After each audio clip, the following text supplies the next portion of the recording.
Hello, so in this video you're going to see me attempt to have a go at marbling, ink marbling on paper.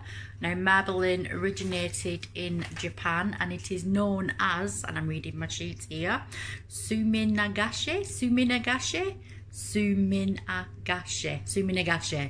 I think I've pronounced that right, not quite sure there. So I've not done marbling before. I've seen it done in one of the groups that I work with a local artist. So I've been following some basic instructions from YouTube just to get the basics, and this is what I'm hoping to show you on my video. Also on the video that I do, you'll see I start off a little bit terrible, but I think I get better as I go along. You can experiment as well, and then the paper, when it's all dry with the marbling effect on, I'm later on going to be using for a craft activity. So here goes. So this is what you're going to need to start your little project off. First of all, don't forget your cuppa. Have a lovely brew ready and maybe some biscuits. You're going to need a tray, a jug of water. We might need some more water as well. We've got some marbling inks here. Pick these three colours. We've got cocktail sticks to be mixing your ink with, some white paper, and if I'm feeling adventurous and have some ink left, I might try using it on some coloured paper as well. And just in case it gets a little bit messy, I've got some kitchen roll to hand.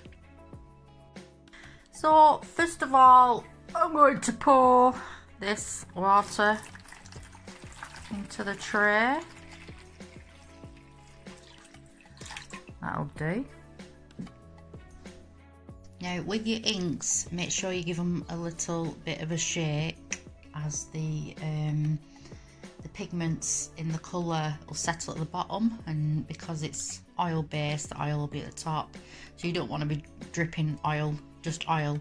You want the full colour, so just give them a little shake just to move it all around. So the next thing you want to do is get your ink and just do, not from too high, just little drops.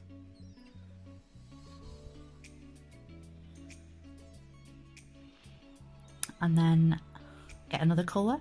You can go inside. I think, oh, my hands are shaking a little bit here.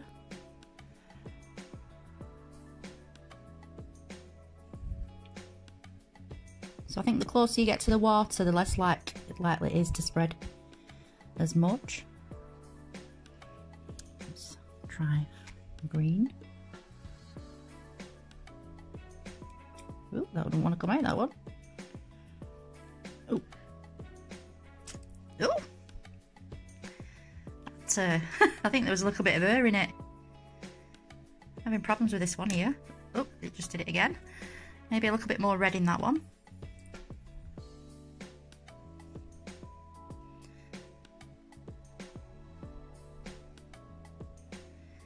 So now I'm going to get my skewer, and with the blobs I'm going to just mix them all through, as you can see. And then once you're happy with what you've created, the next bit is to place your paper over the top gently. Ooh, I feel like yellow's gone to the side.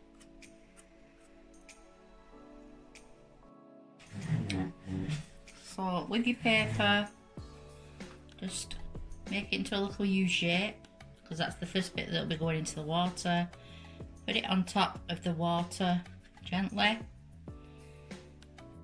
and you can just see that it begin to soak the colours up. Okay, so here goes. Just gently take it out of the water. That's okay. And then I'm just going to leave that one to dry. So I'm just going to go through them with my skewer.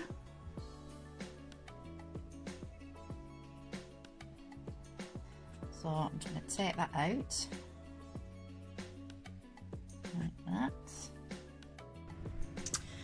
So you can see there's the first one that I did, and a few of them, as I've took the sheet out of the tray, it has kind of dripped, so I'm not sure whether it's spoiled it or it's just created another effect. So you can see there's not one the same as I go along, and I've tried it on some coloured paper. This was just with the yellow and the red, there was no green added to that. Then onto a piece of orange paper. You can just see the effects. With this one I did dab it with some kitchen roll when it came out, because I got carried away with the ink. So you can just see the speckled effect from the kitchen roll. Ooh, I like that one. I got a little bit carried away with the skewer and did it a lot faster and whirled it and just put that little bit more ink in. I think that's got more of a marbly effect to it. I'm just going to experiment and just try something. So I'm going to stick a piece of paper over the top of it and then just pat that down and see what happens.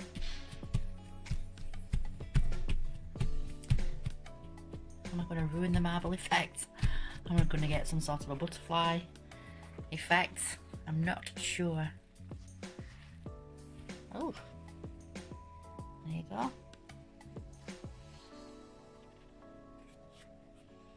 So I think using the paper on the top, kind of, it's just as bold as the original, created two sheets. Running out of space now because I've experimented that many times. These are the two where I placed one sheet on top of the other, and we ended up with, well, obviously a twin effect here. I do quite like it though. And then I went on to do another, and they do get better as I go along. And this was the last one that I did, and it's actually my favourite one. I just love this effect here. So just experiment, and as you go along, you can only get better each time. So at the end of this video, I'm going to show you some pictures of some different craft activities where people have used marbled paper to create something different, which is what I'm going to be doing once all these are dry. So I'm just going to leave them to dry overnight and let you enjoy the rest of the video.